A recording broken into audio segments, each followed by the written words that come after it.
Hello friends जय जगन्नाथ। तो friends यहाँ हूँ बालेश्वर बुढ़ाबुढ़ नदी में गोटे वीडियो बनई प्रथम थर ब्लॉग चैनल ऑन कली देखु आपण मानक केमी लगुच वीडियो।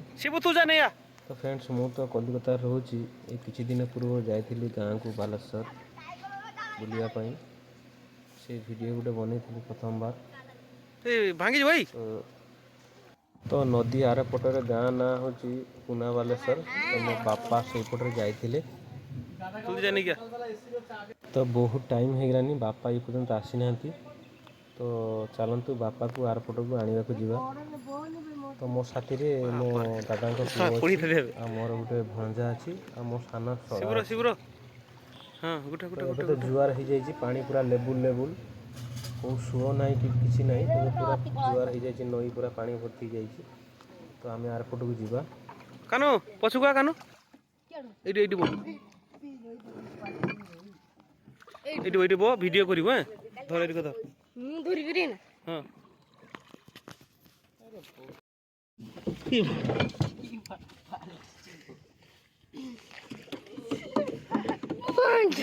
मोबाइल छाड़ीबुनी कानो ना तो मु डंगा चले ना कम से कम 2 वर्ष कि 3 वर्ष हम। तो ट्राई करिया टे डंगा चलैया तो यहाँ को आमर कहते हालसा माने हालसा बाइबा देखा केमती चलची मु आर पट को डंगा नहीं पारि कि नहीं। हाँ है तो ये आरंभ करदे तो डंगा चलवा आरंभ हो गला चेष्टा कर आस्ते आस्ते एबे जेहेतु जुआर हो जाए पूरा पानी पूरा धीरे रही से डंगाटा नापी मत सुविधा होदी जुआर छाड़ी था आ मत बहुत कष्ट हो था ये डंगा आरपट नापी। आउ ये डंगारे भी वीडियो बनाने बहुत डर लगुला कहीं नुआ फोन किनी जदि बाइचान्स पड़ज पानी रे बास आ पाइबी ना से मो सान शला को देती फोनटा मुझे तू वीडियो बना। आईपटे देखुं आम नई यहाँ हूँ बुढ़ा बड़ंग नदी।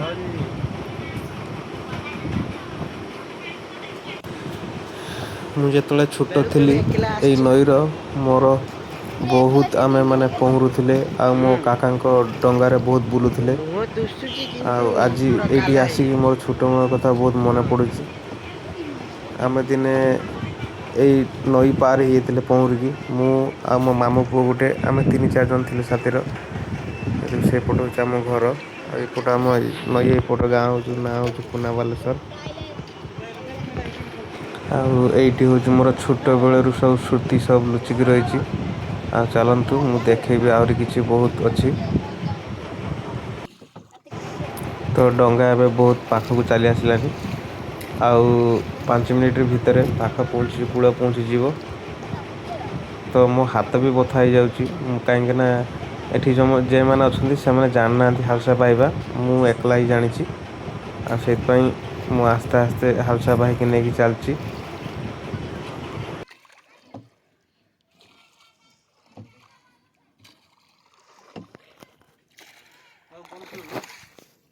आ मो छोट शला जेहेतु से प्रथम थर डंगार बसुची एमती फिलिंग करुँच से मन बहुत खुशी। आ सामने मो भणजा बसी यही डंगार आम दिने जेबे आम गाँव बनिया बुड़ी जाए नदी में जब पानी आसे यही डंगा नहीं आम जाए हूँ पानी आने को आउ मार्केट जाऊ कि खाଇବା आने को यही डंगार मो काका साथी मुझे जाए यही डंगार माने तो बहुत छोट थी आई डंगा आज पर्यंत भी यही डंगा अच्छी। मो काका यही डंगार बसिकी डेली खड़ा पकई माछ धरती चिंगड़ी माछ हेका सब नईर धरती डेली। आज काका नहांती बोलिकी मुझे काका डंगाटा नहीं कि आसिली मो बापा को नवापाई। तो खरा भी बहुत होता आड़े भी 2टा मु हालसा पाऊँ मत बहुत कष्ट होता किंतु किसी करें कहीं एम तो कहीं जाना डंगा पाइबा मत ही बाहिक नहीं जावाक हम। तो बहुत किसी देखेबार अच्छी आउ बहुत किसी कहबार भी अच्छी। ଆସ୍ତେ ଆସ୍ତେ ଡଙ୍ଗାଟା ପୁରା କୂଳରେ ଲାଗିବାକୁ ଆସିଗଲାଣି ପାଖରେ। ଯେତେବେଳେ ମୁଁ ଛୋଟ ଥିଲି ନା ଏଇପଟରେ ପୁରା ଜଙ୍ଗଲ ସେତେବେଳେ ନଥିଲା। ଆଉ ଏବେ ଦେଖୁଛୁ ଏଇପଟ ପୁରା ଜଙ୍ଗଲ ଆଉ ଖାଲି କଣ୍ଟା ଗଛ। ଏଇପଟରେ ପୁରା ବାଲି ରହିଥିଲା ବହୁତ ଦିନ ଆଗରୁ, ମାନେ ଯେତେବେଳେ ମୁଁ 10 ବର୍ଷ ଆଗରୁ କଥା କହୁଛି। ପୁରା ଏଇପଟ ସବୁ ବାଲି ଥିଲା ଆଉ ଆମେ ଆସିଥିଲୁ ଏଇପଟରେ ଖେଳିବାକୁ। ଏବେ ତ ପୁରା ଜଙ୍ଗଲ, ଏଠି ଦ୍ୱିପହରେ ବି ଏବେ ଭୟ ଲାଗିବ। କାହିଁକି କୁହନା ବହୁତ ଦିନ ପରେ ମୁଁ ଡଙ୍ଗା ଚଲାଉଛି ତ ଆଉ ସେଥିପାଇଁ ସବୁ ଭୁଲି ଯାଇଥିଲି। ଆଉ ମୁଁ ତ କଲିକତାରେ ରୁହେ, ବର୍ଷରେ ଥରେ କି 2 ଥର ଯାଏ ମୁଁ ବାଲେଶ୍ୱର। ଆଉ ଏଇଥର ଯାଇଥିଲି ଆଉ କାକାଙ୍କର ଡଙ୍ଗାଟା ଫାଙ୍କା ଥିଲା ବୋଲି ଆଉ କାକାଙ୍କର ଡଙ୍ଗାଟା ଟିକେ ଚଲେଇ ଦେଲି। ଆଉ ଫାଇନାଲି ପାଖ ପୁରା କୂଳ ଲାଗିଗଲା। ଏବେ ଯେଉଁ ସାମ୍ନାରେ ଛିଡ଼ା ହେଇଛି ସେ ହେଉଛି ମୋ କାକାଙ୍କର ପୁଅ। ସେ ବହୁତ ମାନେ କ'ଣ କହିବି ବହୁତ ମାନେ ବଦମାସ। ସାଙ୍ଗମାନେ ଏଇପଟେ ଦେଖିପାରୁଥିବେ ପୁରା ଜଙ୍ଗଲ। ଏପଟେ ଯଦି ତମେ କିଏ ଯଦି ଏକଲା ଆସେ ଏପଟରେ ଡରିଯିବ। ଏପଟରେ ବହୁତ ଭୂତ ବି ଅଛନ୍ତି। ପୁରା ଜଙ୍ଗଲ ଏପଟେ ସାଇଡଟା ପୁରା ଜଙ୍ଗଲ। ବାପା ଏପର୍ଯ୍ୟନ୍ତ ଆସିନାହାନ୍ତି ତ ଆମେ ଏଇଠି ଅପେକ୍ଷା କରିଥିଲେ ବାପା ଆସିବା ପର୍ଯ୍ୟନ୍ତ। ଦେଖନ୍ତୁ ପୁରା ଜଙ୍ଗଲ। ଆଉ ଏଇପଟରେ ହେଉଛି ବହୁତ କାନକୁଳି ହେଇଛି। ଏଇଟାର ନାଁ ହେଉଛି କାନକୁଳି। ଏଇଟା ଛୋଟ ବେଳୁ ମୁଁ ବହୁତ ଖାଇଛି ଆଉ ଏବେ ବି ଖାଇଲି। ବହୁତ ବଢ଼ିଆ ଲାଗେ, ଖଟା ଖଟା ଲାଗେ। ଆଉ ଏବେ ତ କଞ୍ଚା ଅଛି ସେଥିପାଇଁ ଖଟା ଖଟା ଲାଗୁଛି। ଆଉ ପାକି ସାରିଲା ପରେ ଇଏ ଆହୁରି ବଢ଼ିଆ ଲାଗେ ଟେଷ୍ଟ। ଆଉ କିନ୍ତୁ ଯେତେବେଳେ ତୋଳିକି ଖାଇବ ସାବଧାନରେ, ଏ ଗଛରେ ବହୁତ କଣ୍ଟା। ଆଉ ଏଇଟା କ'ଣ ଆପଣମାନେ ଜାଣିଛନ୍ତି କି? ଏଇଟା ଦେଖିବା ପାଇଁ ବହୁତ ସୁନ୍ଦର କିନ୍ତୁ ଏଇଟା ଖାଆନ୍ତିନି। ଏଇଟା କେଉଁ ଜଙ୍ଗଲୀ ଫଳ ଏଇଟା ଗୋଟେ, ମୁଁ ଆର ନାଁ ଜାଣିନି। କିନ୍ତୁ ବହୁତ ସୁନ୍ଦର ଦେଖିବା ପାଇଁ। ଆଉ ମୁଁ ଯେତେବେଳେ ଛୋଟ ଥିଲି ନା ଏଇପଟ ଦେଇ ମୋ ବାପାଙ୍କ ସାଥିରେ ମୁଁ ଆସିବାର ମାନେ ବହୁତ ଥର ଆସିଛି ବାପାଙ୍କ ସାଥିରେ ଏଇପଟେ। ଆଉ ବାପାଙ୍କ ସାଥିରେ କାମ ବି କରିବାରେ ମୁଁ ଏଇଠି ଏଇ ଯେଉଁ ବହୁତ ଜମି ଅଛି ଏଇଠି ସେ ଜମିର ବାପାଙ୍କ ସାଥିରେ ମୁଁ କାମ କରେ ଛୋଟ ବେଳରୁ। ଆଉ ଆମେ ଏଇପଟରେ ବୁଲି ବୁଲି ଘଣ୍ଟେ 1.5 ଘଣ୍ଟା ହେଇଗଲାଣି ଟାଇମ୍, କିନ୍ତୁ ଏଇ ପର୍ଯ୍ୟନ୍ତ ବି ମୋ ବାପା ଆସିନାହାନ୍ତି। ତ ଆମକୁ ଏତେ ସମୟ ହେଲାଣି ବୋର୍ ଲାଗିଲାନି। ଆଉ ସେତେବେଳେ ଦ୍ୱିପହର ବି ହେଇଗଲାନି, 12:30 1 ବାଜିଲାନି। ଆମେ ବୁଲି ବୁଲି ଚାରିପଟରେ ବୋର୍ ହେଇଗଲାନି, କ'ଣ କରିବା। ଏଇପଟେ ଦେଖନ୍ତୁ ପୁରା ଜଙ୍ଗଲ। ଏଠି ଦ୍ୱିପହରେ ଏକଲା ତମେ ରହିପାରିବନି, ଏଠି ବହୁତ ଭୂତ ଅଛନ୍ତି। ତ ଏତେ ସମୟ ବୁଲିଲା ପରେ ଏମାନେ ସବୁ କହୁଛନ୍ତି ଭାଇ ପଳେଇଚା, ଏତେ ସମୟ ହେଲାନି ଆଉ ଆମେ ରହିବାନି, ବହୁତ ଗରମ ଲାଗୁଛୁ। ଆଉ ଆମକୁ ଡର ବି ଲାଗୁଛି, ତୁ ପଳେଇଚା। ମୁଁ କହିଲି ରହ, ବାପାଙ୍କୁ ଆସିଛେ ମାନେ ବାପାଙ୍କୁ ନେଇକି ଯିବା। ତ ଏମାନେ କହିଲେ ଠିକ୍ ଅଛି ଚା ଆମେ ସେ ଡଙ୍ଗା ପାଖରେ ବସିବା। ଆଉ ମୁଁ କହିଲି ହଉ ଠିକ୍ ଅଛି ଚାଲ ଡଙ୍ଗା ପାଖରେ ବସିବା।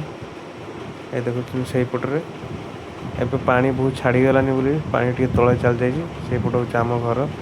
ଏ ଦେଖ ଏଇପଟ ହେଉଛି ଆମ ଘର ଦେଖାଯାଉଛି। ତ କମ୍ ସେ କମ୍ 2 ଘଣ୍ଟା ପରେ ମୋ ବାପା ଆସିଲେ। ମୋ ବାପା ଆସିକି ମୋ ବାପା ନୌକା ଚଲେଇଲେ। ମୋ ବାପାଙ୍କର ଏଜ୍ ହେଇଗଲାନି 75, କିନ୍ତୁ ଏଇ ପର୍ଯ୍ୟନ୍ତ ବାପା ନୌକା ଚଲେଇବା ଭୁଲି ନାହାନ୍ତି। ଆଉ ଦେଖନ୍ତୁ ମୋ ଠାରୁ ବି ମୋ ବାପା କେତେ ସ୍ପିଡ଼ ନୌକା ଚଲାଉଛନ୍ତି। ମାନେ ପୁରୁଣା କାଳିଆ ଲୋକ ନା, ତାଙ୍କ ଦେହରେ ଏବେ ବି ବହୁତ ତାକତ ଅଛି। ଦେଖନ୍ତୁ ବାପା କେତେ ସୁନ୍ଦର ଚଲେଇ ନେଇକି ଯାଉଛନ୍ତି।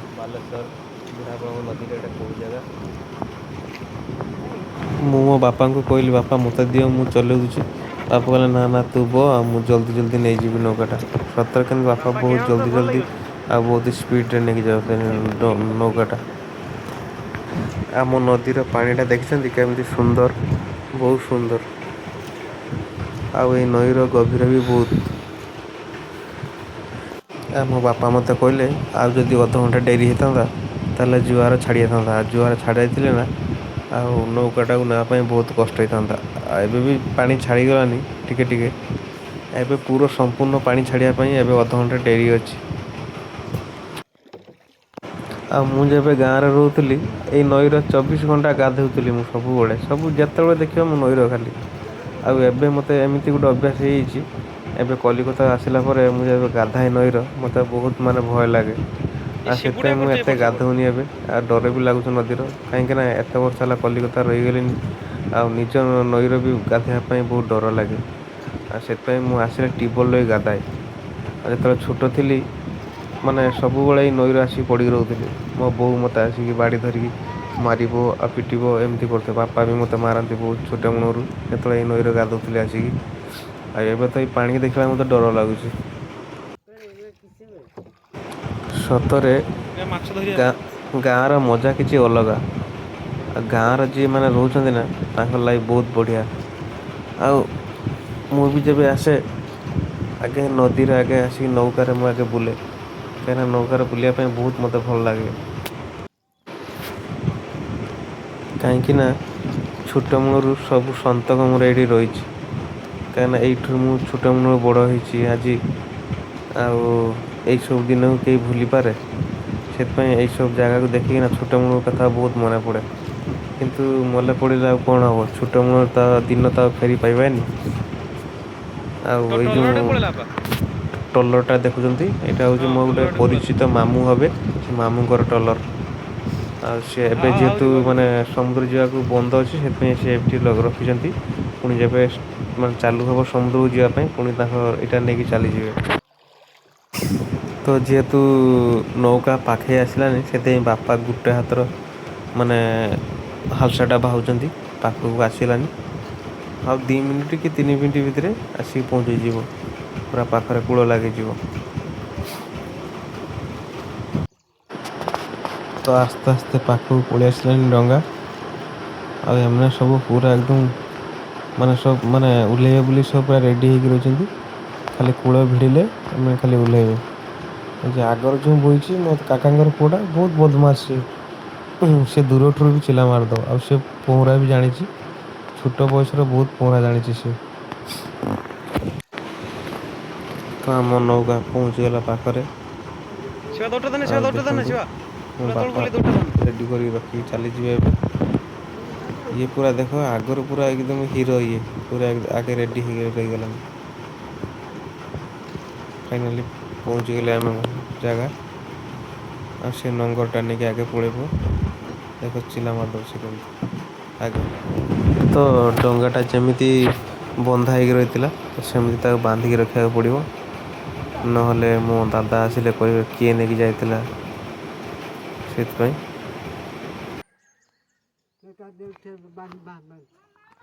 ତ ପୁଣି କେବେ ଯଦି ମୁଁ ବାପା ବାନ୍ଧେ। ବାଲେଶ୍ୱର ଆସିବି, ତାହେଲେ ନିହାତି ଆପଣମାନଙ୍କୁ ପୁଣି ଏଇ ଜାଗା ଦେଖେଇବି ମୁଁ। ବର୍ଷେ ପରେ କି 6 ମାସ ପରେ ପୁଣି ତ ଶିବା ଆସିବି ରିଟର୍ନ ମୁଁ ନେ। ଘରକୁ। ଆଉ ଯେବେ ବି ବୁଲିବାକୁ ଆସିବି, ପୁଣି ବି ଦେଖେଇବି ଏଇ ଜାଗାଟା ଆପଣମାନଙ୍କୁ। ହୁଏତ ଆଜି ଯେଉଁମାନେ ମୋ ସାଥିରେ ଅଛନ୍ତି 6 ମାସ ପରେ ମୁଁ ନଥିବି, କିନ୍ତୁ ମୁଁ ନିହାତି ଯଦି ବା ମୁଁ ରହିଥିବି, ନିହାତି ଆପଣମାନଙ୍କୁ ଏଇ ଜାଗାକୁ ଦେଖେଇବି 6 ମାସ କି ବର୍ଷ ପରେ। ଉଲା ଉଲା ସବୁ ଉଲା ବାପା ଉଲା ବାପା। ଜଣେ ଜଣେ ଉଲା, ଜଣେ ଜଣେ ଉଲା। ତ ଡଙ୍ଗାରୁ ସମସ୍ତେ ଜଣେ ଜଣେ କରିକି ଓହ୍ଲେଇ ପଡ଼ିବେ ଏବେ। ଆଗେ ମୋ ବାପା ଓହ୍ଲେଇବେ। ଯା ଦି ଉଲା। ଏବେ ଜଣେ ଜଣେ ସମସ୍ତେ ଓହ୍ଲେଇ ପଡ଼ିବେ, ଖାଲି ମୁଁ ଯା ରହିବି ଦି ବାକି। ଉଲା।